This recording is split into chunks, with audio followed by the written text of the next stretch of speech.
گران و بیسەرانی ڕادیۆی دەنگی گەلار شوێنی گوێبیستی من سڵاوتان لێبێ. من حەمەد بابانم، ئامادەکار و پێشکەشکاری بەرنامەی پرسێم جارەشمان تایبەتدا بە کەمپینی جیهانی بۆ خوێندنەوەی پەرتوکەکانی ڕێبەرابوو. بۆ قسەکردن لەسەرم پرسەش میوانداری ڕۆژنامە نووس شادیار شۆڕشمان کردووە. هەواڵ شادیار بەخێر بێ. زۆر سپاس هەواڵ، سپاسمان دەرفەتە. زۆر سپاس بۆ بەڕێستان. وەکو بەڕێستانزان لە ئێستادا کەمپینێکی گشتگیری جیهانی ڕاگەنراوە بۆ خوێندنەوەی پەرتوکەکانی ڕێبەرابوو. ئەمەوێت ئەم جۆرە چالاکیانە تا چەند گرنگە و هۆکاری ڕاگەیاندنی ئەم جۆرە چالاکیانە و بۆ پێویستە ئەم پەرتوکانە بخوێنرێتەوە. دەستان خۆش بە، زۆر سپاس بۆم دەرفەتە. ڕاستی بە لای هەمووان ئاشکرا لە دەی مانگی 11 لە دەی 11 تا لە دەی مانگی ڕابردووە کەمپینێکی جیهانی بە ناوی هەڵمەتی ئازادی بۆ عەبدوڵڵا ئۆجەلان چارەسەری سیاسی بۆ پرسی کورد لە تەواوی جیهان لە نزیکی 100 وڵاتی جیهان ڕاگەیەندراوە و لەو چوارچێوەشە لە دەی ئەم مانگەوە واتە لە ڕۆژە لە دەی ئەم مانگەوە لە هەفتەی ڕابردووە با بڵێن کەمپینێکی تری جیهانی لە چوارچەوەی ئەو کەمپینە ڕاگەیەندراوە بە ناوی خوێندنەوەی کتێبەکانی عەبدوڵڵا ئۆجەلان. بێگومان سەرەتا پێویستە لەسەر گرنگی کۆی گشتی ئەو هەڵمەتانە ئەو کەمپینانە بۆ سیندوایی بە دیاریکراوی لەسەر ئەو پرسەش قسە بکەین. ئەوەی کە بۆ ئێمە ئێستا گرنگە و لەم هەڵمەتەوە بۆ ئێمە دەرخەری ئەوەیە کە ڕۆژی ڕێبەراپۆ و ڕۆژی تەفگەری ئازادی کوردستانیش بە شێوەیەکی گشتی بۆتە ڕۆژێکی گردوونی و لە ئەمەش دەرەنجامی ئەو پارادیگما قوڵە ئیدۆلۆژیە سیاسی ڕێبەراپۆیە کە لە هەنای تەفگەری ئازادی کوردستانەوە دێتە دەروە دەبێتە هۆی ئەوەی کە وڵاتان و کیشوەرەکان ببڕێت تەنها لە جوگرافیایەکی دیاریکراوە قەتیز نەبێ. ینی زۆرێک لە جوڵەیەکی دیالکتیکیەوەی کە ڕێبەراپۆ خۆی ناوزەندیەکە کە سنووری وڵاتەکان ناناسێ، سنوورەکان تێکەشکێنێ، وڵاتەکان تێکەشکێنێ و بە هەمان کاتیشە یەکگرتنی تەواوی توێژە جیاوازەکان لەسەر ئاستی جیهان بۆ ئازادی ڕێبەراپۆ لەبەرەوەی کە ڕێبەراپۆ تەنها موڵکی نەتەوەیە گەلێک کۆمەڵگەیەک شارێک خێڵێک خێزانێکی دیاریکراو نیە، بەڵکو لە کەسایەتی ئەمە ڕێبەراپۆ هاتووە بڵین کە خاوەنی کەسایەتێکی گردوونیە، چونکە لە ئێستادا کە تەواوی ئەم هەڵمەتە دەبینرێتە تەواوی جیهان بەم جۆش و خۆشە و بەم گەرم و گوڕی و بەشداری هەڵمەتەکانەکەن دووپاتکردنەوەی قسەکەی منە لە ئێستا دەربارەی کەسایەتی ڕێبەراپۆ و دەربارەی خوێندنەوەی کتێبەکانیش کە ئێستا ئەو هەڵمەتە ڕاگەیەندراوە. بێگومان ئەم هەڵمەتە بە نزیکی 14 زمان ئێستا لەسەر ئاسی جیهان کتێبەکانی ڕێبەراپۆ تەرجەمە کرا و ئەخوێنرێتەوە و زۆرێک لە پارێزەر و فەیلسوف و بیرمەندەکانی جیهان بەشدارن تێدا. ئەمەش جەختکردنەوەی لەسەر گرنگی پارادیگمای ڕێبەراپۆ بە دیاریکراوی پارادیگمای مۆدرنیتی دیموکراتی کە وەک جێگرەوەیەک لە بەرامبەر مۆدرنیتی سەرمایه‌داریە خۆی ئەنوێنێت و هەروەها دووپاتکردنەوەی ئەوەیە کە لە ئێستادا واتە ئەتوانم بڵم گەیشتنانی ئەو کەسانی بیرمەندانی جیهان فەیلسوفانی جیهان چالاکوانان و چالاکوانانی بواری ژنان و کۆمەڵگەی مەدەنی گەیشتونەتە ئەو بڕوایی کە لە بەرامبەر تەواوی ئەو کاولکاری و نەهامەتی و زەحمەتیانی کە مۆدرنیتی سەرمایه‌داری بۆ تەواوی جیهانی دروست کردووە، مۆدرنیتی دیموکراتی کە پێشنیار و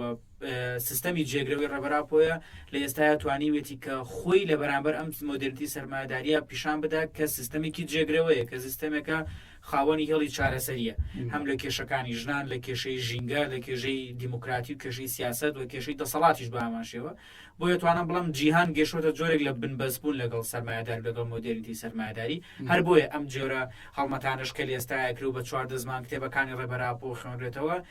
خواستی گەلان پیشانەدا بۆەوەی کە لە چنگی مۆدرنیتی سەرمایه‌داری بێنە دەرەوە. بەڵێ ئێمە لەو چوارچێوەیە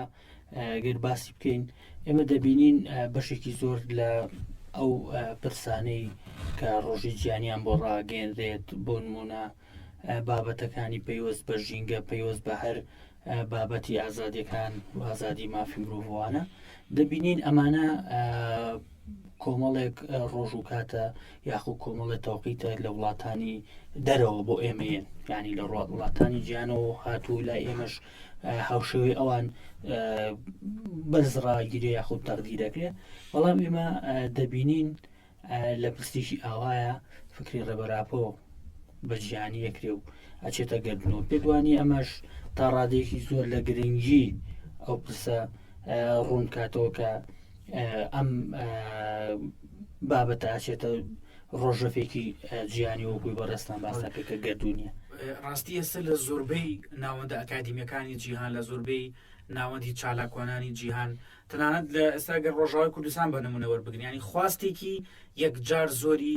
ڕۆژئاوا ئەوروپا بە تایبەتی و هەروەها جیهانی دەرەوە هەیە بەرەو گەڕانەوە بۆ لای چارەسەریەکانی ڕێبەراپۆ چونکە ئێمە گەر تەماشای پارێزنامەکانی ڕێبەراپۆ بکەین مانیفێستۆی شارەسانیی دیموکراتی لەم پێنجبەرگای و ڕێبەراپۆ خۆی دەڵێ کە دەڵێ ئەم پێنجبەرگە لە هەر شوێنێک بوو منیش لەوێم ینی کەسایەتی ڕێبەراپۆ تەنها بریتی نییە لە کەسایەتیە کە لە شخصێکا کوی بکەینەوە بەڵکو فکرێکی گەورەیە فکرێکی فەلسەفیە فکرێکی کۆمەڵناسیەوە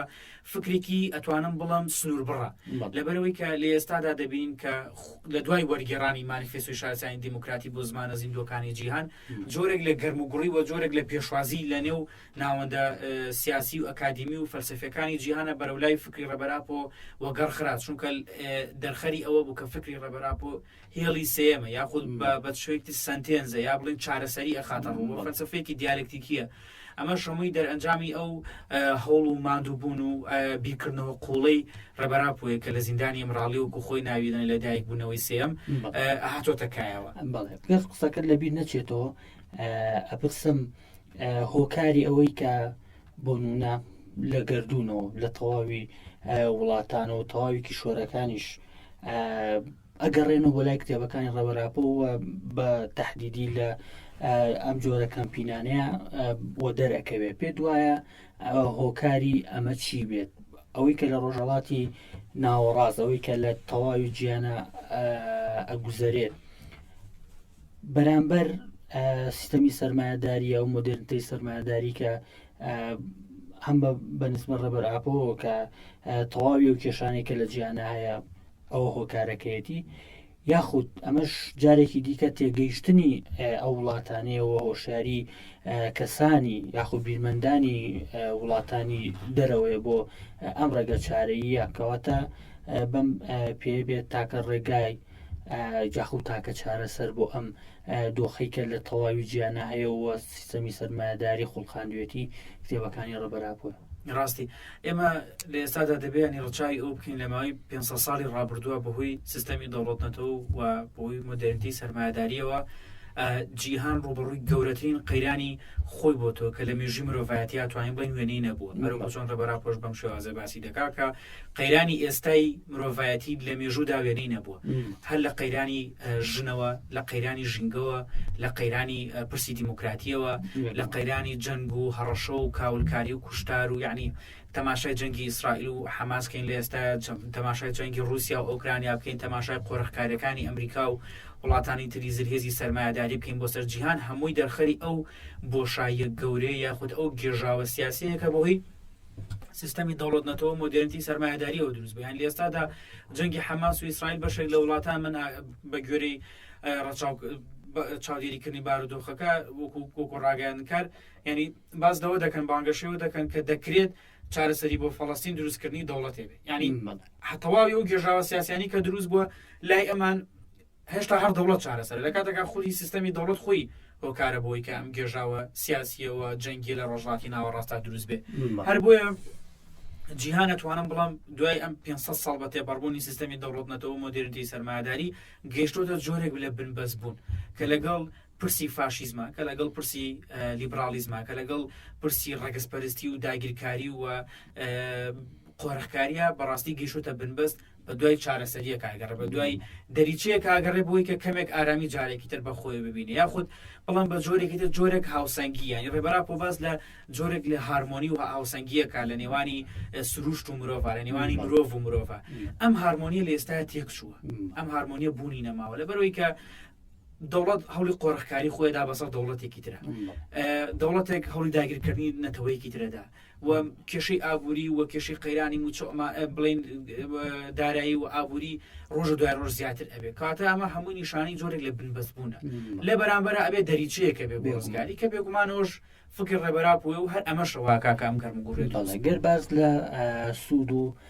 قازانجی ئەم جۆرە کەمپینانە بکەین هەم سروشتەکەی هەم بەردەوامیدان بەم جۆرە کەمپینانە و پێویستی بکەینەوە بەو دۆخەی کە ئێستا لە ئیمراڵی ئەگوزارێ تا چەند ئەم جۆرە کەمپینانە گرنگن لە شێواز و فۆرمی جیاوازتر وە لە بەشداریشی کاراتر بتوانین تا ڕادەیەک ئەوەی هەیە لە ئیمرالی کەم کرێت و یاخود نێهڵڕێت. بەڵێ بێگومان خۆی ئەو هەڵمەتانە لە چەند ڕاهەندێکی گرنگی هەیە. یەکەمیان بریتە لەوەی کە لە ئێستادا کۆدەنگێکی جیهانی لە بەرامبەر گۆشەگیری ئیمرالی دروست بووە. دەبینیم کە ماوەی 33 مانگەی چاوەڕ و زانیارێک لەلایەن ڕێبەراپەوە نازانرێەوە گۆشەگیری سەخت زای دیسپلینی سەخت بەسەر ئیمرالیدا سەپێنراوە. ئەمەی کە ئێمە لەم هەڵمەتانە ئەیبینین کۆدەنگی و هەڵوێستێکی جیهانیە لە بەرامبەر سیاسەتەکانی دەوڵەتی داگیرکەری تورکیا. کاتوان بڵم لە ماوەی پێشووترە ئەم هەڵوێستانە بوونی نەبووە. ئەمە یەکەمین جارەکە جیهان بەم شێوازە لەسەر ڕێبەراپە و کۆدەنگی و یەکگرتوویکی و داوای هەڵوێستەکە. ئەمەش دەرخەری حقیقەتی ڕێبەراپۆیە کە حقیقەتێکی گردونیە کە حقیقەتی ئازادیە و دەرخەری ئەوە شەکەیتر جیهانیش هۆشیار بۆتەوە بەرامبەر بە فاشیزمی تورک و بەرامبەر بە فاشیزمی دەوڵەتی داگیرکەری تورکیا. لە لایەکی تریشەوە ئەو گرنگی هەیە کە سەرەتاوە باسمان کرد جۆرێک لە هۆشیاری سیاسی جیهانیە کە بەهۆی پێشنیار و ڕامان و چارەسەریەکانی ڕێبەراپەوە لە بەرامبەر مۆدرنیتی سەرمایەداریە دەرەکەوێت. بەڵێ ئێمە دەبینین بەشێکی زۆر لە ئازادی خوازان و ئەو کەسانی کە لە وڵاتان پێشەنگی هەر کۆمەڵگەیەک یاخود هەر قوارێکی دیاریکراوەکەن دەبینین بە تاسەوە ئەم کتێبانە یاخود بەشداری لەم جۆرە چالاکیانەکەن. من چەند چالاکیەکەم بینی ینی کەسان فەیلسوفی زۆر باش ینی لە ئاستی فەیلسوفان دەبینین هۆڵی گەورە سیمیناری گەورەی بۆ ڕێگەخرێ لە ماوەکی کەمایانی لە 10 مانگ بۆ ئەمڕۆکە 14 مانگە حساب بکەیت 4 ڕۆژە بەس لەمایەم 4 ڕۆژە زۆرترین کۆنفرانسۆوانی بۆ کراوە. بەڵام بەداخەوەی کە پەیوەستی کەینەوە بە باشووری کوردستان دەبینین ئەو بەدەمەوە چوونە ڕاستە لەوە چی لە قۆناغی یەکەم بە زیاتر چوبێتە دەرەوە و قاڕەکان بڕێ. بەڵام بێگومان لەگەڵ دەستپێکی هەر هەنگایەکی لەو جۆرەشا پێویستە بۆ من لە ناوخۆ ینی ناو گەلی کورد و بە تەواوی ئەو گەلانی کە لە ڕۆژهەڵاتی ناوەڕاست بندەست و بوونەتە بەهۆی سیستەمی سەرمایەداری و بوونەتە قوربانی. پێوەست بە باشووری کوردستان دەبینین بەو جۆرە بەدەمەوەچوون نییە. پێ دوایە ئەمە هەر شێوازێکی ڕێخستنی ئەو کەسانە بێ کە پرسی کەمپینەکەیان ڕاگەیانەوە دواتر بێتە باشووری کوردستانیانەوە تا ئەم بابەتە تێگەیشتنێک نییە هۆکارەکەی بۆ چێگەڕێیتەوە لە باشووری کوردستان بۆ جۆرە نییە. ڕاستی منێن سەرەتا لەوە دەست پێ بکەم لە کاتێک کە هەڵمەتی جیهانی ئازادی بۆ عەبدوڵڵا ئۆجلان چارەسەری سیاسی بۆ پرسی کورد ڕاگەیاندرا یەکێک لەو فەیلسوفە بەناوبانگانی جیهان کە بە نووسینی وتارێک بەشداری کرد سلاڤۆی ژیژەک بوو کە لەسەر یەکێکە لە فەیلسوفە هەرە بەناوبانگەکانی جیهان کە من خۆم ئەو وتاری سلاڤۆی ژیژەکم لە ئینگلیزیە و کرد بە کوردی لە شوێنەکە ئاماژە بۆ دەدا دەڵێ ئێمەی خۆرئاوایی ئێمەی ئەوروپی ئەبێ لە ئۆجلانەوە فێر ببین ئۆجلان ڕۆشنکەرەوەی ڕێگەی ئێمەیە. ئەم کاتێککە کەسایەتێکی ئەوروپی فەیلسوفێکی ئەوروپیا بە جۆرێک بڵم مرۆڤێکی خۆرئاوایی ئەم قسەیە لەسەر ڕێبەراپۆکە دەرخەری گرنگی پارادیگمای ڕێبەراپ و ڕامان و چارەسەریەکانێتی کە پەیوەست نیە تەنها بە جوگرافیایەکی دیاریکراوە. چکام خەباتی ڕێبەراپ و ئەم خەباتی پەکە کەش لە پێناو ئازادی مرۆڤایەتی. بەڵێ بەڵام ئەمە لەمەوە بێمە سەرەوەی وەڵامی پرسیارەکەی تۆ بم. بەڵام لە باشووری کوردستانە بەداخەوە ئێستا بۆ هۆی سیاسەتەکانی دەوڵەتی داگیرکەری تورکیا و هێڵی خیانەتی پەدەکەوە باشووری کوردستان بۆتە ناوەندی شەڕی تایبەت. یان توانم بڵم نای برێن بۆتە کۆلۆنیەکی بچووکە تەواوی هێز و سەرمایی جیهانی و هێزی سەرمایی جیهانی و هێز دەسەڵاتخواز و قۆڕەخکارەکان باشووری کوردستانیان کردو بە ناوەندێک بۆ خۆیان تاوەکو لەوێەوە شەڕی تەواوی گەلی کوردکەن و لە باشووری کوردستانەوە کار بکەم بۆ قڕکردن و ناوبردنی گەلی کورد. هەر بۆیە ئەمە شۆکارە بۆ ئەوی کە لە باشووری کوردستانەوە بەداخەوە کە باشووری کوردستان هەم لە تەواوی مێژووی خەباتی ڕزگاری خوازی گەلی کورد و لە خەبات و بەرخۆدانی پەکە کە شاخاوەنی سەدان شەهید و ئەتوانم بڵم خەباتکار و تێکۆشەر و گەریلایە. بەڵام بەهۆی ئەو بەهێزی یاخود کاریگەری ئەو شەڕە تایبەتی کە لە باشووری کوردستانێ ئەمە هۆکارە بۆ ئەوی کە جۆرێک لە گەرمەگوڕی یا جۆرێک لە بەدەمەوە هاتن بۆ هەڵمەتەکە نەبینێت. لە کاتێکا لە باشووری کوردستانە کتێبەکانی ڕێبەراپەوە زۆر بە باشی خوێنرێتەوە. خەڵکانێکی زۆر هاوڵاتیان زۆربەی خوێندنەوە چەندین کتێبی ڕێبەراپۆ هەیە کە چەندین جار چاپ کراوەتەوە تاکو ئێستا و مانیفێستۆی شارستانی دیموکراتی لە ئێسادا دەخوێنرێتەوە بەڕاستی بەڵام بەداخۆ بۆی کە کۆدەنگێکی ڕاستەقینە زۆرێک لە ڕێخستن بوون لە باشووری کوردستان دروست نابێت دەرەنجامی ئەو سیاسەتە شەڕی تایبەتەیە کە لەسەر باشووری کوردستان بەڕێوە بەڵێ هەر پێوەست بەو پرسا بێگومان من نمونەی ئازادی خوازان و نووسەران و فەیلسوفانمان هێنایەوە بێگومان لە باشووری کوردستانیش کۆمەڵێک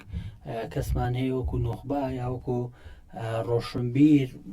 مامۆسایەکی زانکۆی زۆرمان هەیە مەبەستم ئەوە بوو ئەمان ببنە پێشنگی ئەم جۆرە کەمپینانە کە بێگومان ئەم کەسانەوەکو ئەوەی کە نۆخبەن و لە تیڤەکان و دەرەکەون لە کۆڕ و کۆبنەوەکان دەرەکەون بێگومان ئەم پرسە لە لای ڕێبەر ئاپۆ سەرهەڵەدا بێگومان بۆ هەر تاکێکی باشووری کوردستان تەواوی کورد لە هەر چوار پارچە و اینجا گەلانی گیان گرنگە بەڵام بۆ نمونە هاوەکو هاندانێک یعنی تا ئێستا بەو جۆرە نەمان بینیوە مامۆسایەکی زانکۆ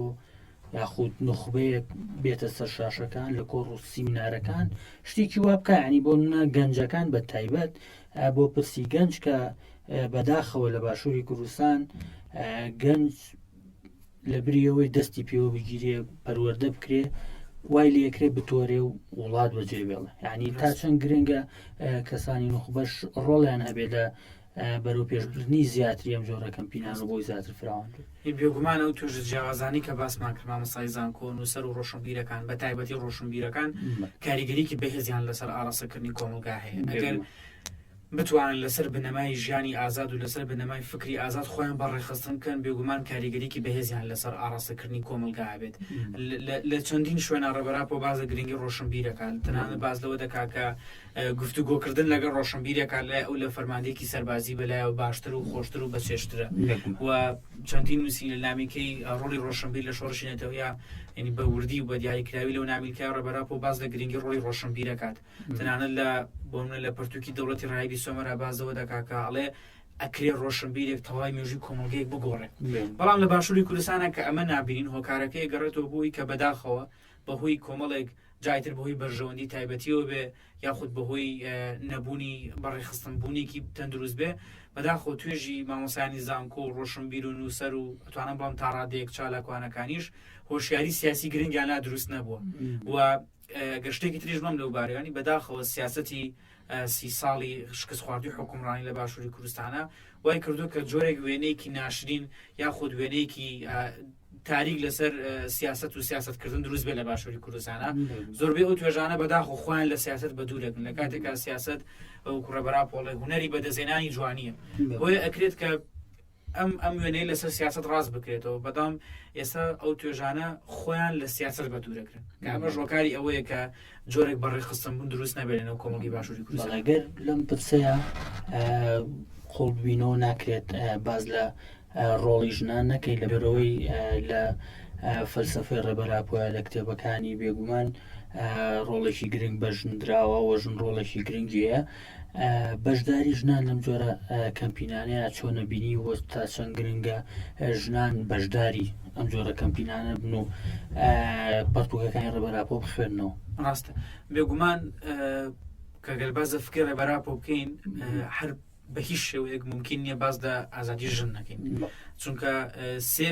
لە سێ بنەما سەرەکیەکی شارستانیەتی مۆدرنیتی دیموکراتی کە ڕێبەراپۆ باسیەکە یەکیان نەتەوەی دیموکراتەوە یەکیان ئیکۆلۆژی ئەوەی تریان ژنە ژنێکێکە لە کۆڵەکە سەرەکیەکانی فکری ڕێبەراپۆ و ئێستاش لە پەیوەند بە باشووری کوردستانەوە ژنان لە دۆخێکی یەکجار مەترسیدارن بەردەوام لە بەردەم باڕەشەی داگیرکاری زیهنی داگیرکاری کولتوری و داگیرکاری جەستەییشان بە هەمان شێوە بۆیە بەشداری ژنانی باشووری کوردستان لە هەر هەڵمەتێک کە پەیوەندیدار بێ بە ژیان و ڕۆژ و فکری ڕێبەراپۆ گرنگی تایبەتی خۆی هەیە و ئەکرێت لە باشووری کوردستانەوە بەڕێخستنبوونی ژنان کاریگەری لەسەر بەشەکانی تریژە بێ و ئازادی ژنان لە باشووری کوردستانە دۆخێکی تر و توانم بڵم ژیانێکی باشتر لە باشووری کوردستانیشا بێنێتەکایەوە ئەمە بەدەر لەوەی هەر خودی ئاگاداری و هۆشیاری ژنان لە فکری ڕێبەراپۆ گرنگێکی یەکجاری بۆ ژیانی خۆشیان هەیە بۆ ئازادی خۆیان هەیە بۆ یەکسانی و دادپەروەری لە خۆیانە هەیە ینی ئەوواکە کە پێشکەوتنی گرنگ لە ژیانی خۆشیانە بێتەکایە بۆیە بێگومان گۆڕانکاری جددی لە باشووری کوردستانە ڕوودا پەیوەندیدارە بە ئاگاداری و هۆشیاری ژنان لە فکری ڕێبەراپۆ. گەنج توێژێکی دیکەیە کە باسمان کرد کە ڕێبەراپۆ گرنگێکی تایبەتیان پێدێ بەڕێستان هەم وەک گەنجێک هەم وەکو خوێنەرێکی جددی کتێبەکانی ڕێبەراپۆ چ ڕێنماییەک دێ بە گەنجان بە هاوپیشەکانت کە کتێبەکانی ڕێبەراپۆ بخوێنەوە؟ ڕێبەراپۆ لەسەر گەنجان ئێمە بە گەنجی دەستمان پێکرد و بە گەنجیش بەردەوامە بین. ینی دامەزراندنی گروپی ئاپۆچیەکان لە سەرەتایە گەر تەماشای تەمەنیان بکەین هیچ تەمەنی هیچ کام لە ئەو ئەندامانی و گروپە لە 30 ساڵ تێپەڕ ناکە لە 20 بۆ 30 ساڵی تەمەنیان کام تەمەنیکی پڕۆزەی گەنجانەیە. بێگومان لە نێو فکری ڕێبەراپۆشە لە نێو چارەسەریەکانی ڕێبەراپۆشە گەنجان ڕۆلی تایبەتی خۆیانیان ڕۆلی تایبەتی خۆیان چکە گەنجێکە ئاشنای فکری ڕێبەراپۆ بێ بەڕاستی لە بەرامبەر داگیرکاری زیهنی و کولتوری و داگیرکاری خاکەکەیشە چاونەترسە بێ ئەو بربەستانە ناخوێنێتەوە کە داگیرکەران لە بەردەمیان دەیانێن بە ڕۆحێتێکی گەنجانەی پڕ لە وزەوە بەشداری لە ئازادبوونی خاک و نیشتیمانەکەیە کات واتە بەرگری لە خاک و نیشتیمانەکەیەکە بۆ مانایی کە هەموو جۆرە سەپاندنێکی داگیرکە ڕەتەکاتەوە. لە ئێستاش ئەمە بەڕاستی گەنجان ئەکرێت ئەو داینەمۆیە گرنگینی و کۆمەڵگە بن کاتوانن گۆڕانکاری جددی دروستکەن. بەڵام پێشەمە شتێ ئەمەش پەیوەستە بە هۆشیاریەوە پێویستە بە هۆشیاری سیاسی و پێویستە بە ڕێخستنبوونی گەنجانەوە و پێویستە بەوەی ئاگداری فکری ڕێبەراپۆ بن بۆ ئەوی کە بتوان ئەو چارەسەریانەی کە لە ئەو کێشانی کە هیانە چارەسەریەکانی بخەنەڕوو و زۆر گرنگە ینی پێگومان گەنجان هەمیشە بۆ ئەو کاتێک کە پێشووی گۆڕانکارێکی مەزنکەن پرسیاری زۆریان لا دروستە بێت و ڕێبەراپۆش ئەتوانم بڵم خۆڵترین و شیاوترین وەڵامە بۆ تەواوی ئەو کێشانی کە گەنجی کوردستان و بە تایبەتی باشووری کوردستان بەدەستیەوە ئەناڵێنێ و کاتێککە گەنجی باشووری کوردستان بۆیە من لێرە پێشنیارەکەم کە گەنجان بە وردی کتێبەکانی ڕێبەراپۆ بخوێنەوە چونکە کاتێککە ئەو کتێبانە ئەخوێنەوە وەڵامی تەواوی کێش و گرفتەکانیان لێوە دەسەکەوێت ئەتوانن چارەسەر بۆ دۆخی خۆیان بدۆزنەوە.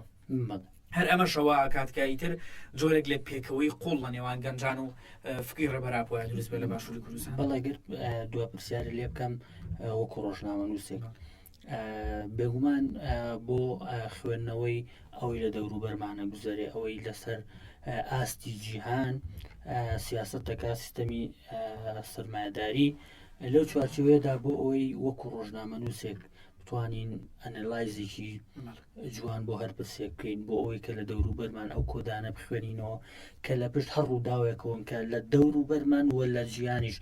ڕوو ئەدەن تا چەند گرنگە کتێبەکانی ڕێبەراپۆ بخوێنەوە. بێگومان ئەرکی ڕاستەقینی ڕۆژنامەنووس و ڕاگەیاندنکاران بریتە لە شیکردنەوەیکی ڕاست و وردی دۆخی سیاسی و کۆمەڵایەتی و ئابووری ئەو ناوچەیە کە تێریا دەژین. بۆ ئێمە لە ئێستادا بەداخەوە بۆ هۆی میدیای شەڕی تایبەتەوە هاوڵاتیانی ئێمە خەڵکی باشووری کوردستان لە ڕێگەی میدیاکانەوە ناتوانن بگەنە ڕاستی. بەڵام ئەگەر میدیا ئەرکی ڕاستەقینەی خۆی جێبەجێ بکات ئەوە هۆشیاری سیاسی لای هاوڵاتیان و لای خەڵکیش بە هەمان شێوە دروستە بێت و بۆ ئەوەی کە ڕاگەیاندنکاران ڕۆژنامە نووسان بتوانن خوێندنەوەیکی باشتر بۆ دۆخی ڕۆژهەڵاتی ناوەڕاست و تەنانەت عێراق و باشووری کوردستانیشکەن بۆ ئەوەی کە بتوانن هاوکێشەکان بە باشی و بەڕوونتر بخوێنەوە پێویستیان بە خوێندنەوەی کتێبەکانی ڕێبەراپۆی بە تایبەتی مانیفێستۆی شارەسایەتی دیموکراتی چونکە لەو پێنجبەرگەدا ئەو کێشە و قەیرانانەی کە ڕێبەراپۆ دەیخاتە ڕوو و چارەسەریشی بۆ پیشانەدا کە هەتاوکو ئێستا بەردەوامە نزیکەی 10 ساڵ بەسەر نووسینی مانیفێستۆی شارەسایەتی دیموکراتی تێپەڕە بێ بەڵام ئەو کێشانی کە ڕێبەراپۆ باسێکا چارەسەرەکانی خاتە ڕوو هەتا ئێستا بەردەوامە و هەتا ئێستا چارەسەر نەبووە و پێشم وایە هەتاوکو جێبەجێکردنێکی تەواوی فکری ڕێبەراپۆ لە پراکتیکە ئەم کێشانە هەر بەردەوام بێت بۆیە پێویستە ڕۆژنامە نووسان بۆی کە هاوڵاتیان هۆشیار بکەنەوە بۆی کە بتوانن خۆیان خوێندنەوەیکی باشتری سیاسی بۆ دۆخی ئێستای ڕۆژهەڵاتی ناوەڕاست بکەن ڕامان و چارەسەرەکانی ڕێبەراپۆ بخوێنەوە هەتاوکوی کە بتوانن ئەرکی ڕاستەقینی خۆیان و ڕۆژنامە نووسان کە گەیاندنی ڕاستی جێبەجێ بکەن و هاوڵاتیانیش بە هەمان شێوە هۆشیار بکەن. دوای پەیامەوەرگرم بە کورتی بەڵێ ئەمەوێت لێرەوە ئەو پەیامە بدەن بە تایبەتی بۆ توێژی نووسەران و ڕۆشنبیران و خوێنەران کە لە هەڵمەتی خوێندنەوەی کتێبەکانی ڕێبەراپۆ بەشداریکی گەرموگوڕیان هەبێت و ئەوەش بسەلمێنن کە ئەکرێ باشووری کوردستان لە بەرامبەر شەڕی تایبەتە بەرەنگاری بکات و هەروەها